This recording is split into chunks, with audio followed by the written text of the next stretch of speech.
માલેદા ગૌચર જમીન મુદ્દે અમરનાથ ઉપવાસ શરૂ કરનાર ભાઈલાલભાઈ વસાવાની ત્રીજા દિવસે તબિયત લથડી હતી। સામાજિક કાર્યકર ભાઈલાલ અંબાલાલ વસાવાએ માલેદા ગામની ગૌચર જમીન પર ગેરકાયદે થયેલા બાંધકામ ટોલકાંટાના મામલે વિરોધ કર્યો હતો। ભાઈલાલભાઈ વસાવાએ ઉકેલની માંગ સાથે 3 દિવસ પૂર્વે અમરનાથ ઉપવાસ પર ઉતર્યા હતા। આજે ઉપવાસના ત્રીજા દિવસે તેમની તબિયત લથડી હતી, જેઓને મેડિકલ ઓફિસર દ્વારા મોટા ફફડિયા હોસ્પિટલ ખસેડવામાં આવ્યા હતા। ગૌચર જમીનના વિવાદ મુદ્દે અમરનાથ ઉપવાસ શરૂ કરનાર ભાઈલાલભાઈ વસાવા અટલ છે અને જ્યાં સુધી પ્રશ્નોનું નિરાકરણ કે ઉકેલ નહીં આવે ત્યાં સુધી ઉપવાસ ચાલુ રાખવાનો પણ દાવો કર્યો હતો। ત્રીજો દિવસ થાય છે, 3 દિવસથી ઉપવાસ બેઠો છું અને મેડિકલ તપાસ કરે છે અને થોડું નર્વસ તબિયત છે।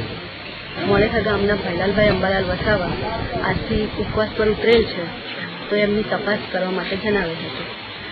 તો આજે 3 દિવસ થયા છે એમના ઉપવાસના, અને આજે તપાસ કરતા જણાવ્યું છે કે એમને અશક્તિ આવી ગઈ છે અને ડિહાઇડ્રેશન થઈ ગયું છે।